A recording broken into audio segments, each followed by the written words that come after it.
वक्रतुंड महाकाय सूर्यकोटी समप्रभ निर्विघ्नं कुरु मे देव सर्वकार्येषु सर्वदा. श्रीकृष्ण गोविंद हरे मुरारे, हे नाथ नारायण वासुदेव. वसुदेवसुतं देवं कंसचाणूरमर्दनं, देवकी परमानन्दं कृष्णं वन्दे जगद्गुरुं. कृष्णाय वासुदेवाय हरये परमात्मने, प्रणतक्लेशनाशाय गोविन्दाय नमो नमः. मुखं करोति वाचालं पङ्गुल्लङ्घयते गिरिं, यत्कृपातमहं वन्दे परमानन्दमाधवम्. आकाशात् पतितं तोयं यथा गच्छति सागरं, सर्वदेव नमस्कारं केशवं प्रतिगच्छति. या कुन्देन ऋतुषारहारधवला, या शुभ्रवस्त्रावृता, या वीणावरदण्डमण्डितकरा, या श्वेतपद्मासना, या ब्रह्माच्युतशङ्करप्रभृतिभिर्देवैः सदा वन्दिता, सा मां पातु सरस्वती भगवती निःशेषजाढ्यापहा. गुरुर्ब्रह्मा गुरुर्विष्णु गुरुर्देवो महेश्वरा, गुरुः साक्षात् परब्रह्म तस्मै श्री गुरवे नमः. ओम नमो भगवते वासुदेवाय.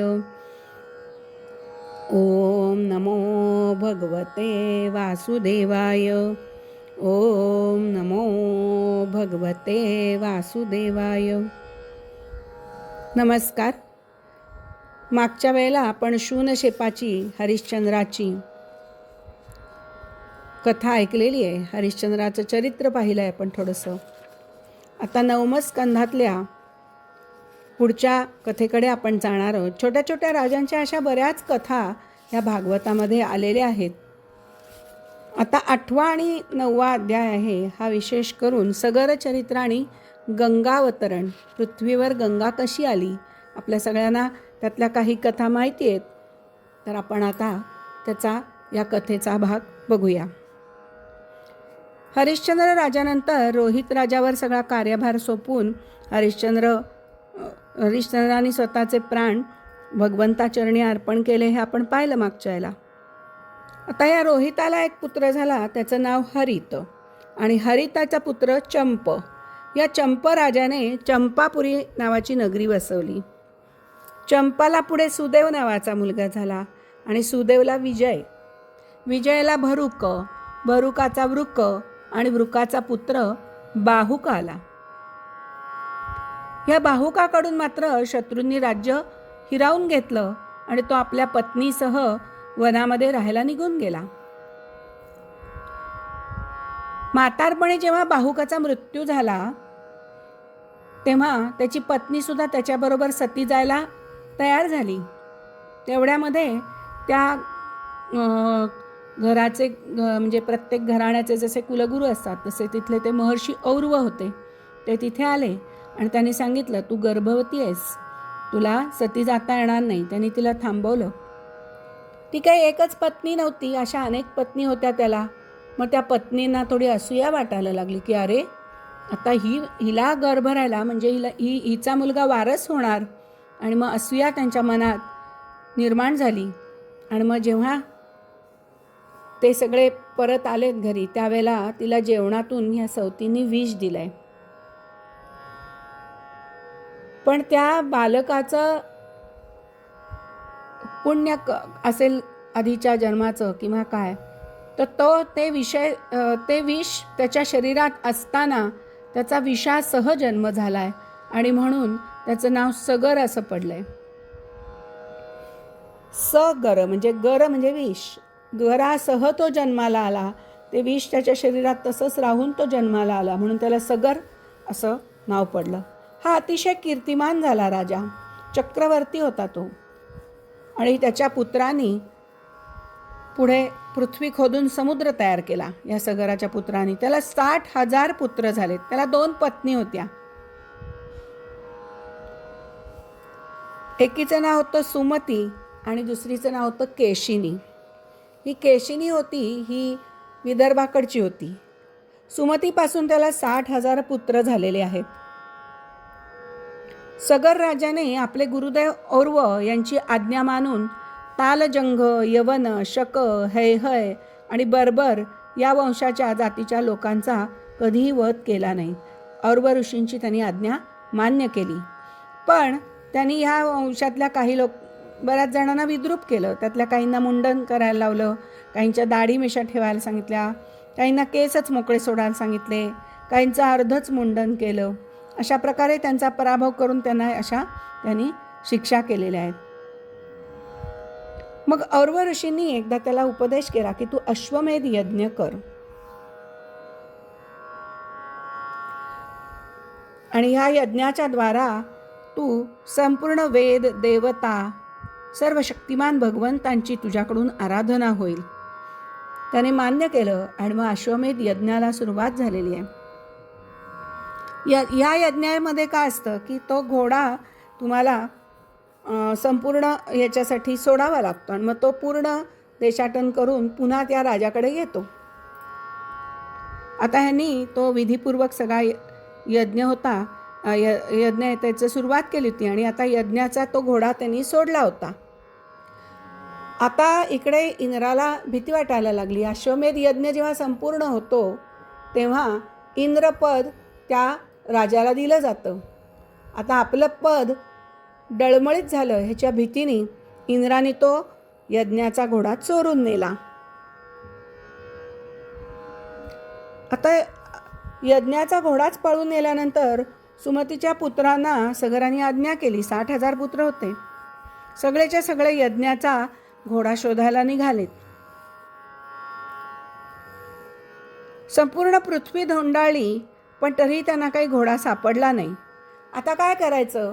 मग त्यांनी सगळ्याच बाजूनी पृथ्वी खोदायला सुरुवात केली. खोदत खोदत खोदत ईशान्य दिशेला ते आलेत तेव्हा कपिल मुनींच्या आश्रमामध्ये त्यांना तो घोडा दिसला. इंद्राने तो घोडा पळवला यज्ञाचा आणि कपिल मुनींच्या आश्रमामध्ये आणून बांधला. कपिल मुनींना याची काहीच कल्पना नाही. ते आपले तपश्चर्याला बसलेले आहेत, ध्यानमग्न झालेले आहेत, डोळे मिटलेले आहेत.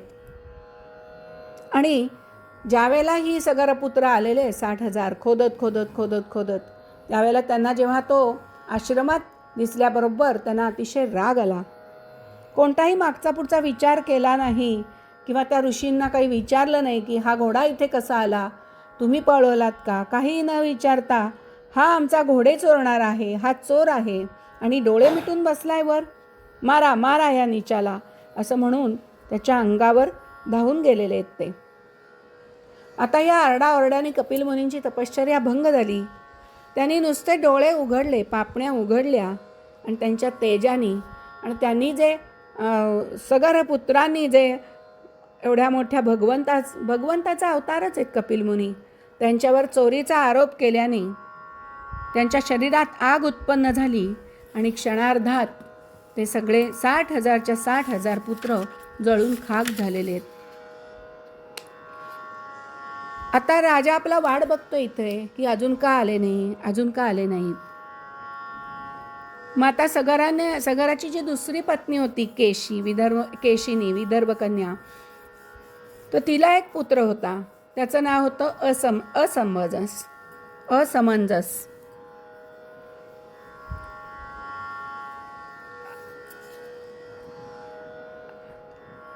आणि मग तो असमंजसच्या पुत्राचं नाव होतं अंशुमान. या असमंजस जो पुत्र होता तो मागच्या जन्मी अतिशय योगी होता.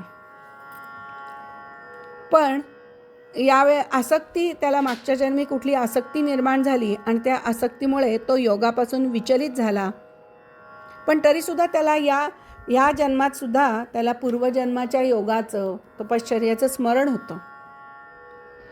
आणि तो इतरांना वाटायचं की हा काय वेड्यासारखा चाळे करतोय, तो खूप कधी कधी निंद्य कर्म करत असे, लोकांना तो आपण वेडा आहे असं दाखवत असे. इतकंच काय, खेळताना मुलं जर नदीकाठी खेळत असतील तर उचलून त्यांना शरयू नदीमध्ये फेकून द्यायचा. त्याच्या या सगळ्या प्रतापाने राजा पण उद्विग्न झाला आणि त्याचे उपद्व्याप पाहून त्यांनी सांगितलं की तू आता इथे राहू नकोस आणि चालता हो. असमंजसला ही संधी हवीच होती. त्याचाही संसार झाला तर त्याने, त्याच्या मुलाचं नाव होतं अंशुमान. त्याने काही विचार केला नाही आणि तो अयोध्या सोडून निघाला. पण जाता जाता त्याने ज्या बालकांना नदीत फेकून दिलं होतं, जी मृत झाली होती, त्या सगळ्या बालकांना जिवंत करून त्याने परत अयोध्येत पाठवून तो निघून गेला. आता अयोध्येतल्या नागरिकांना सुद्धा खूप आश्चर्य वाटलं आहे. राजाला तर पश्चाताप झाला की अरे आपण उगाच याला हकलवून दिलं. आता सगराचा मुलगा जो होता अंशुमान, त्याला सगरचा हे असमंजसचा मुलगा जो होता अंशुमान, त्याला सगरांनी आज्ञा केली आहे. म्हटले की जा, तुझ्या चुलते कुठे सापडतायत का बघ, यज्ञाचा घोडा मिळाला तर बघ. आता अंशुमान घोड्याचा शोध घेण्यासाठी आणि सगरपुत्रांचा शोध घेण्यासाठी निघालेला आहे. त्याला जाताना दिसलं की आपल्या चुलत्यांनी काही ठिकाणी खोदलंय. समुद्राच्या किनाऱ्याकिनारीने जाऊन त्याने पण त्या खोदण्याच्या, जिथे जिथे खोदलेलं होतं त्या मार्गातून तो पुढे पुढे पुढे पुढे गेला. पुढे गेला तर त्याला एक असा ढीग दिसला भस्माचा, आणि त्या भस्माच्या ढिगाजवळच एक घोडा दिसला. शेजारी कपिल मुनी बसलेले दिसले. आता हा घोड्यावरनं उतरलाय अंशुमान आणि खाली उतरून तो कपिल मुनींजवळ गेला. त्यांनी त्यांच्या चरणांना वंदन केले आणि म्हणाला, गुरुवर मी आपल्याला नमस्कार करतो. म्हणे असं असं मी सगर राजाचा नातू आहे अंशुमान, आणि माझे काका आहेत 60,000, ते यज्ञाचा घोडा शोधण्यासाठी म्हणून निघून गेले, तर ते काय अजून मिळालेले नाही आहेत. मी त्यांचा शोध घेण्यासाठी आलेलो आहे. पण तुमच्या आश्रमाजवळ हा घोडा दिसतोय, हा आमचा यज्ञाचाच घोडा आहे. तर त्यावेळेला ते हे म्हणाले कपिल मुनी भगवान की बरोबर आहे म्हणे, पुत्रा हा घोडा तुझ्या आजोबांचा यज्ञपशूच आहे, तू घेऊन जा याला. तर ते म्हणाले अहो ठीक आहे, पण हा इथे कसा आला? ते म्हणाले मला काही माहिती नाही बाबा, आणि तुझे जे तू चुलते म्हणतोस तर त्यांची इथे राख झालेली आहे म्हणे. ते मग त्यांनी सांगितलं की त्यांनी पकडा चोरा म्हणून ते युद्ध करायला लागले, आणि त्यांची इथे, मी डोळे उघडता क्षणीच त्यांची इथे राख झालेली आहे. तर म्हणले आता या सगळ्या चुलत्यांचा मी कसा उद्धार करू? त्यांचं सगळं कर्म तर करणं राहिलेलं आहे म्हणे, मी काय करू आता?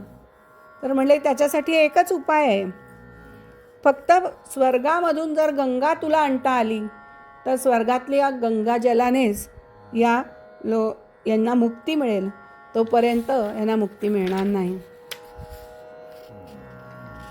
ठीक आहे म्हणला. त्यांना नमस्कार केला आहे कपिल मुनींना, आणि त्यांना एक प्रदक्षिणा घातली, आणि मग तो घोड्याला घेऊन इकडे परत आला अयोध्येला. आणि मग सगराने त्या यज्ञ पशूच्या द्वारा यज्ञाची समाप्ती केली आणि अंशुमनाने झालेला सगळा वृत्तांत सांगितला. आता सगराने सगळा राज्याचा कारभार अंशुमानावर सोपवला आहे, आणि तो आपल्या पितरांना मुक्ती मिळण्यासाठी औरव ऋषींच्या आज्ञेने तो निघून गेलाय वनामध्ये. पुढे तपश्चर्या करता करता त्यालाही परमपदाची प्राप्ती झालेली आहे सगर राजाला. आता अंशुमनाने पण तपश्चर्या करायचं ठरवलं, आणि त्यानेही त्याचा पुत्र दिलीप याच्याकडे सगळा कार्यभार सोपवला राज्याचा, आणि हा पण घोर वनामध्ये तपश्चर्या करण्यासाठी निघून गेला आहे. त्याने पण पुष्कळ वर्षपर्यंत घोर तपश्चर्या केली, पण गंगा काही प्रसन्न झालेली नाही, त्याला काही यश आले नाही, आणि तपश्चर्या करता करताच त्याला काळाने गाठलं त्याला तेथेच मृत्यू आलेला आहे. दिलीप राजाने काही वर्ष राज्यकारभार केला आहे आणि त्यानंतर त्यानेही आपला पुत्र भगीरथ ह्याच्यावर राज्यकारभार सोपवला आहे आणि हा तपश्चर्या करण्यासाठी वनामध्ये निघून गेला आहे. दिलीप राजाची सुद्धा तपश्चर्या फळाला आलेली नाही आहे. अनेक वर्षांच्या तपश्चर्येनंतर दिलीप राजालाही मृत्यू आलेला आहे, पण त्याला काही गंगेचं दर्शन झालेलं नाही. आता एक दिवस भगीरथाने ठरवलं की आपण थोडा प्रयत्न करून बघू आणि म्हणून आता भगीरथ राजा तपश्चर्या करण्यासाठी आलेला आहे. अनेक वर्ष त्याने तपश्चर्या केली आणि एक दिवस गंगा त्याला प्रसन्न झाली आहे आणि त्याला दर्शन दिलं आहे आणि म्हटली आहे, भगीरथा, मी तुला वर देण्यासाठी आले आहे. तुझ्या 3 पिढ्यांनी माझी तपश्चर्या केली आणि त्या तपश्चर्येने मी प्रसन्न झाले आहे. मग त्यावेळेला भगीरथाने आपलं मनोगत प्रगट केले की आपण मृत्यूलोकात चलावं. आपण तिथे या आणि कपिल मुनींच्या आश्रमाजवळ माझे जे पूर्वज त्यांची राख झाली आहे त्यांच्यावर आपलं गंगाजल मला शिंपडायचं आहे, पाणी शिंपडायचं आहे आणि त्यांना मुक्ती द्यायची आहे. त्यावेळेला गंगा म्हणाली, अरे पण मी स्वर्गातून पृथ्वीवर पडेन त्यावेळेला माझा वेग धारण करणारा कोणीतरी असला पाहिजे ना, नाही तर मी सरळ रसातळात जाईन पृथ्वी फोडून. मग काय करशील रे? आणि दुसरा पण एक कारण आहेच रे, की मी जेव्हा पृथ्वीवर येईन तर सगळी लोक आपापली पापं माझ्यामध्ये धुतील आणि मीच पापी होऊन जाईल. मी पाप ही कुठे धुणार रे? त्यावेळेला भगीरथा म्हणाला की गंगामाई, तू असा विचार करू नकोस. पृथ्वीवर पण खूप सत्पुरुष आहेत, संन्यासी आहेत, योगी लोक आहेत, ब्रह्मनिष्ठ लोक आहेत आणि त्यांनी जेव्हा तुझ्या जलामध्ये ते स्नान करतील त्यावेळेला तुझी पापं आपोआपच नष्ट होतील. आता गंगेला पण ते म्हणणं पटलं आणि मला असं वाटतं की सर्व प्राण्यांचा आत्मा असणारे रुद्रदेव तुझा वेग नक्कीच धारण करू शकतील. आता मी त्यांची तपश्चर्या करतो. असं म्हणून भगीरथाने गंगेला नमस्कार केला आहे आणि गंगेला असं सांगून भगीरथाने आता भगवान शंकरांची तपश्चर्या करायला आरंभ केला आहे. थोड्या दिवसातच भोळे शंकर त्यांना प्रसन्न झालेत भगीरथाला आणि म्हणालेत की काय तुझ्या मनात आहे इच्छा ती मी पूर्ण करीन. मग भगीरथाने विनंती केली आहे की ह्या गंगेला मला पृथ्वीवर आणायचं आहे तर तुम्ही तिला आपल्या जटेमध्ये धारण करा. त्यावर शंकरांनी तथास्तु म्हटलं आहे. राजाच्या प्रार्थनेचा स्वीकार केला आहे.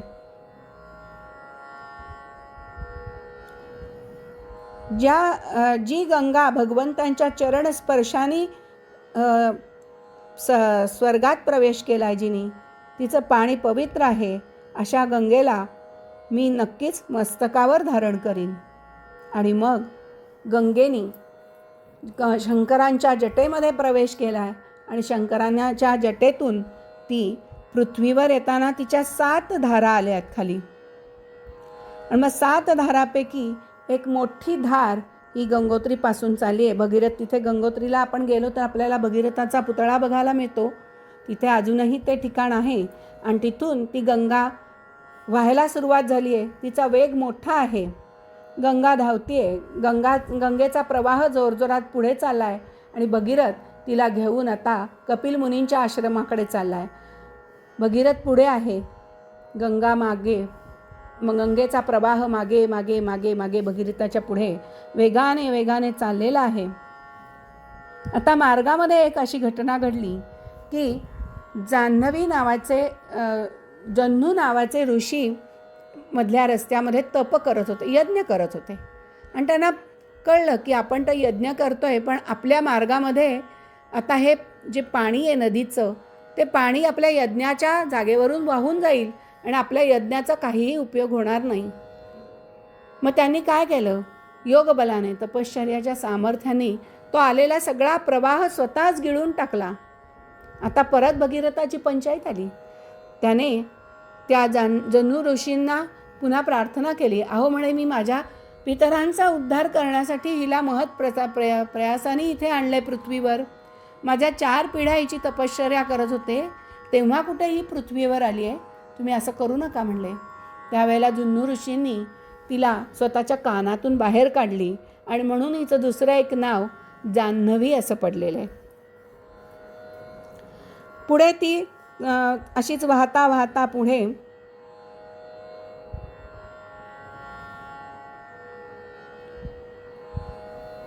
कपिल मुनींच्या आश्रमापाशी आली आहे आणि सगराचे पुत्र ऋषींच्या शापाने जिथे भस्म झाले होते तिथे केवळ शरीराच्या राखेशी गंगाजलाचा स्पर्श होताच ते सगळे 60च्या 60,000 पुत्र स्वर्गलोकी गेलेले आहेत. अशी ही गंगा मैया प्रगट होऊन तिने तिथे सगळ पुत्रांना मुक्ती दिलेली आहे. हिचं एक नाव विष्णुपदी सुद्धा आहे. वामन अवतारामध्ये ज्या वेळेला बली विष्णूंचे पाय चरणस्पर्श प्रक्षालन करत होते त्यावेळेला ही कमंडलूतून विष्णूंच्या चरणावर पडली आहे आणि ती तिथून ब्रह्माच्या कमंडलूतून स्वर्गामध्ये गेली आणि तेव्हापासून ती स्वर्गामध्ये आहे आणि म्हणून हिचं अजून एक नाव विष्णुपदी असं पण आहे. अशी ही गंगा सर्व लोकांचं पाप नष्ट करणारी आणि पावन करणारी आहे. बोला गंगा माता की जय. हर हर महादेव शंभो. काशी विश्वनाथ गंगे, काशी विश्वनाथ गंगे. हर हर महादेव शंभो. गंगा माता की जय.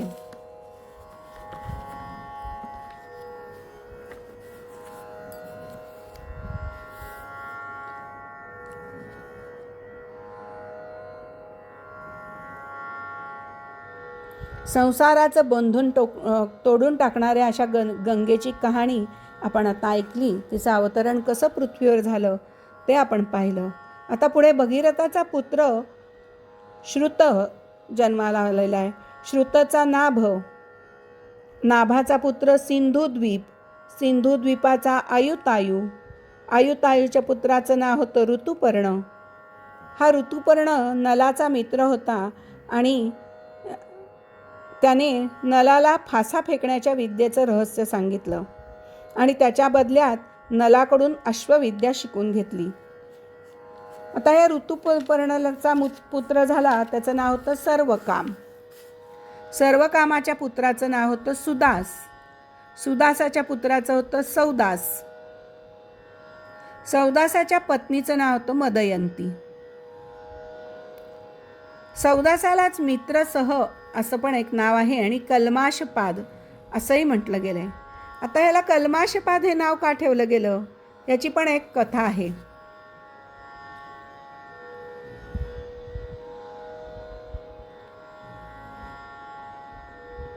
या सौदासाला गुरु वशिष्ठांनी शाप दिला आणि म्हणून पुढे ही घटना घडली. तर परीक्षित म्हणाला की आम्हाला ही कल्माशपाद नाव कसं पडलं ह्याची कथा ऐकायची आहे, तर सांगताय का? त्यावर शुक म्हणाले हो हो सांगतो. तर सौदास राजा एकदा शिकारीसाठी गेला आणि तिथे त्यांनी एका राक्षसाला मारलं आणि त्याच्या भावाला सोडून दिलं. त्याच्या भावाला काही मारलं नाही.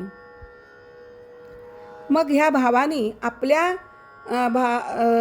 भावाला ह्याने मारलंय म्हणून त्याचा मृत्यूचा बदला घेण्यासाठी याने वेश बदलला आणि आचार्याचं रूप घेऊन तो सौदासाच्या राज्यात आला आणि सौदाच्या राजवाड्यात काम करायला लागला. आणि एक दिवस वशिष्ठ गुरु राजाकडे जेवायला आले होते भोजनासाठी. त्यावेळेला या राक्षसाच्या भावानी त्यांच्यासाठी नरमांस शिजवलं आणि ते त्यांना आणून वाढलं. आता वशिष्ठ गुरु म्हणजे अंतर्ज्ञानी होते. त्यांना चटकन लक्षात आलं की अरे तू हे काय करतोयस, मला नरमांस वाढतोय शिजवून, आणि तुझ्या या कृत्याचा मी तुला शाप देतो की तू आता राक्षस होशील. आणि सौदासाची काहीही चूक नसताना सौदासाला राक्षस योनी पत्करावी लागली.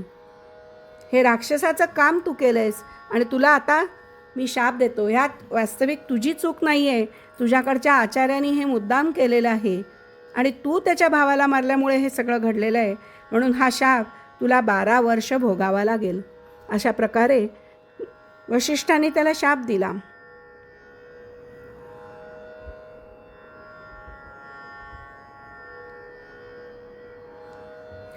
त्यावेळेला सौदासाला सुद्धा राग आलेला आहे. सौदास चिडलेला आहे आणि त्यांनी ओंजळीत पाणी घेतलं आहे आणि आता तो गुरु वशिष्ठांना दुसरा शाप देणार त्याच्यासाठी तो उद्युक्त झाला आहे. त्यावेळेला त्याची पत्नी मदयंती आहे, ती मध्ये आली आहे. अहो, गुरु आपल्या घराण्याचे गुरु घरी आलेले आहेत. गुरूंची पूजा करायची तर तुम्ही त्यांना शाप देताय. ब्राह्मणांना शाप देणे योग्य आहे का? तुम्ही तुमच्या रागावर नियंत्रण करा, राग आवरा. हे करणं काही योग्य नाही. अशा प्रकारे मदयंतीने त्यांना अडवलं आहे. मग आता हातात पाणी तर घेतलेलं आहे, आता काय करावं ह्या पाण्याचं? म्हणून सौदासाने विचार केला की दिशा, आकाश, पृथ्वी सगळीकडे जीव आहेत आणि त्या जीवांचं रक्षण करणं हे एक राजा म्हणून माझं कर्तव्य आहे. आणि असं म्हणून त्याने ते शाप देण्यासाठी जे जल हातात घेतलं होतं ते स्वतःच्याच पायावर टाकलं आणि त्याचे पाय काळे कुट्ट झाले. त्या शापाच्या पाण्याने पाय काळे कुट्ट झाले आणि म्हणून त्याचं नाव कल्माशपाद असं झालेलं आहे. आणि पुढे तो राक्षस योनीत गेला आहे. आता राक्षस झाल्यानंतर एक दिवस एका वनामध्ये एक ब्राह्मण दाम्पत्य एकांतात बसलेलं होतं. कल्माशपादाला खूप भूक लागली होती.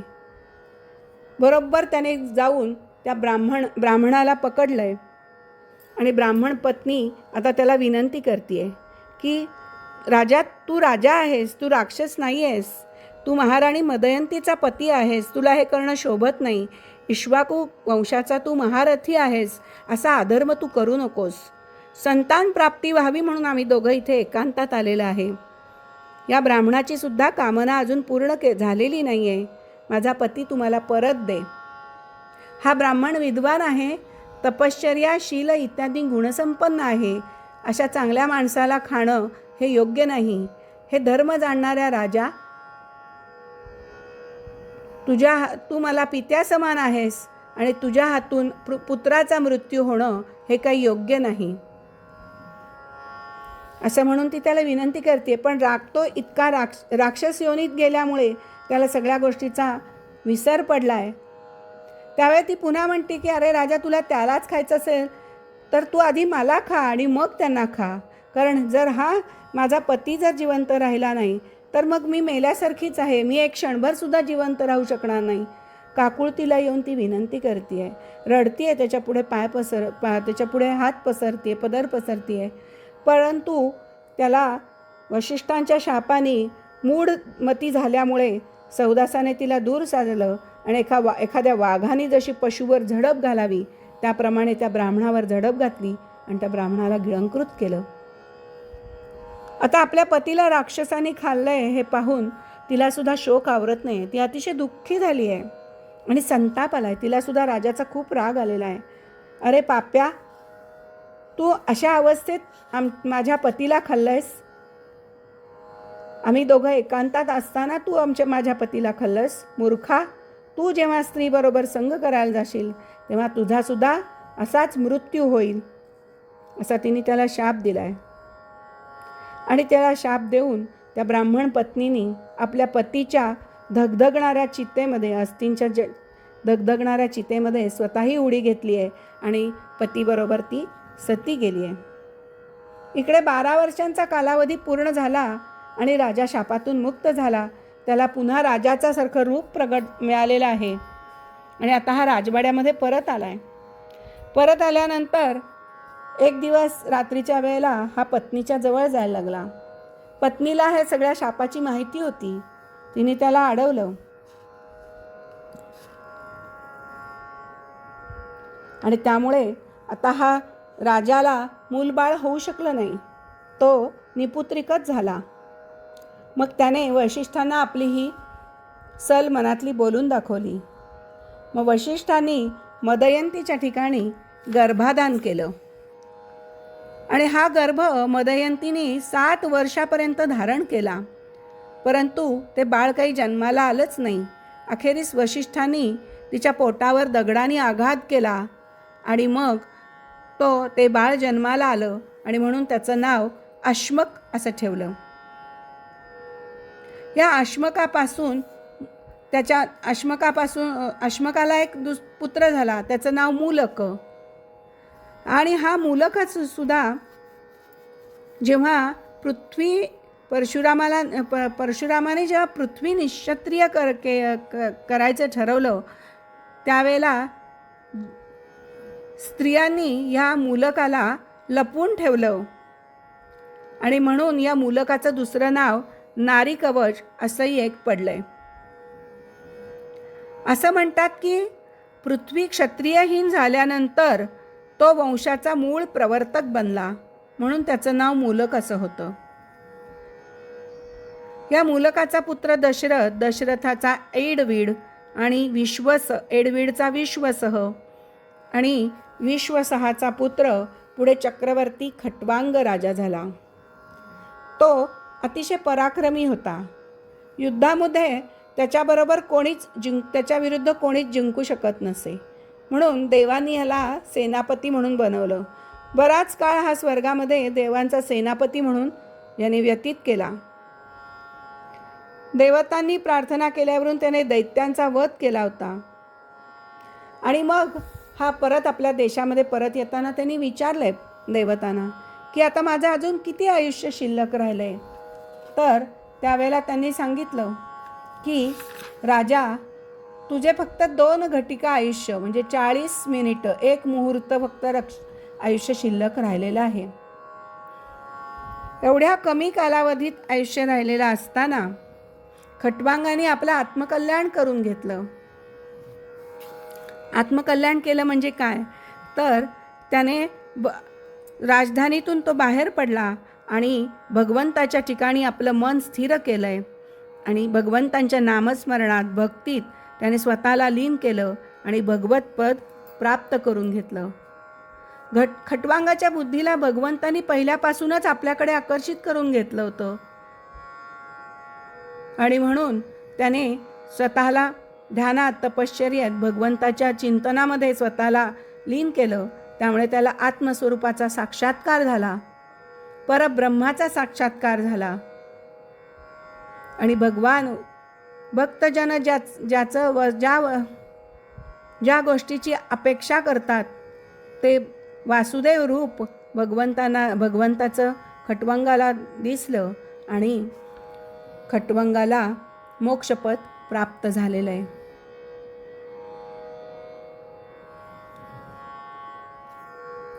अशा प्रकारे खट्वांगाचं कथा इथे पूर्ण झाली आहे. आता ह्याच्या पुढे जी कथा येते ती प्रभू श्रीराम यांच्या संपूर्ण चरित्राची कथा इथे येणार आहे.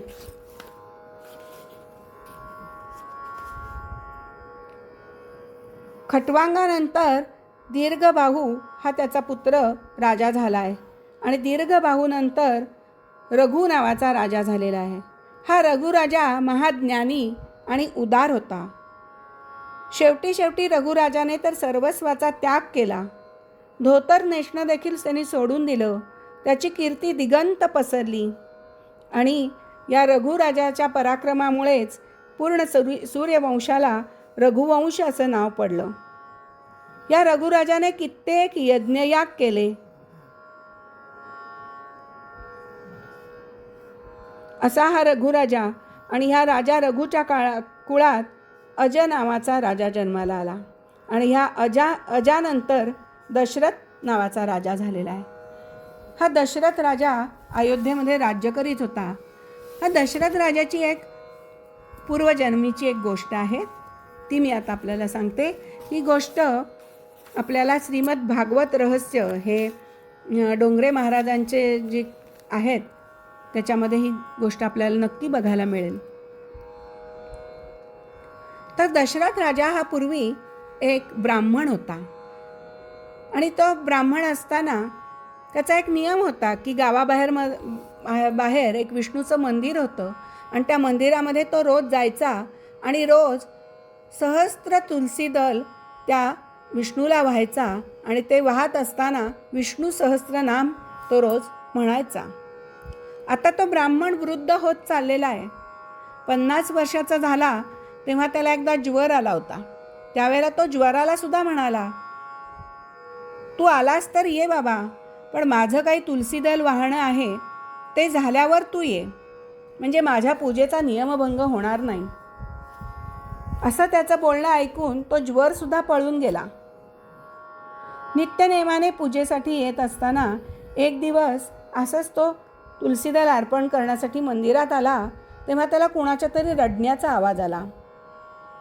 इकडे तिकडे पाहिल्यावर त्याला एक पिशाचिनी रडताना दिसली. ती म्हणत होती, पूर्वजन्मात मी अतिशय दुराचार केला, पतीला फार दुःख दिलं आणि म्हणून मला या जन्मात पिशाचिनी राहावं लागलं. आता माझा कृपा करून कोणीतरी उद्धार करा. ब्राह्मण दयाळू होता, तो तिच्याजवळ गेला. तिने पाहिलं की हा ब्राह्मणच आपला उद्धार करू शकेल, म्हणून तिने त्याच्यापुढे हात जोडले, त्याला विनंती केली की आपण काहीतरी करा. मग ब्राह्मणाने तिचं म्हणणं ऐकलं आणि रोजच्या नियमानुसार विष्णू सहस्रनामाच्या पाठासोबत तुलसीदल वाहताना त्याने देवाची प्रार्थना केली, हे प्रभो, हा पापी जीव व्यथित आहे, दुःखित आहे. मी माझं सर्व पुण्य त्या पिशाचिनीला अर्पण करतो, पण या जीवाचा आपण उद्धार करावा. प्रभू प्रसन्न झालेत आणि प्रत्यक्ष त्यांना म्हणालेत, पुढील जन्मात तू दशरथ होशील आणि ही पिशाचिनी कौसल्या होईल आणि पुत्र रूपाने मीच तुमच्या पोटी जन्म घेईन. तू आपले सर्व पुण्य एका जीवाच्या उद्धारासाठी खर्च केले आहेस, म्हणून ते आता अनंत झाले, तुझं पुण्य अमाप झाले, अनंत झाले. असं म्हणून जेव्हा त्यांनी हा आशीर्वाद दिला परमेश्वरांनी, आणि तिथेच ब्राह्मणांनी देह ठेवलेला आहे. अशा प्रकारे ही दशरथ राजाची आपण दशरथ राजाच्या पूर्वजन्माची ही कथा ऐकली आणि आता आपण पुढच्या भागापासून पूर्ण रामचरित्राचा आस्वाद घेऊया. तोपर्यंत मी इथे विश्रांती घेते. ओम नमो भगवते वासुदेवाय. ओम नमो भगवते वासुदेवाय. ओम नमो भगवते वासुदेवाय. नमस्कार.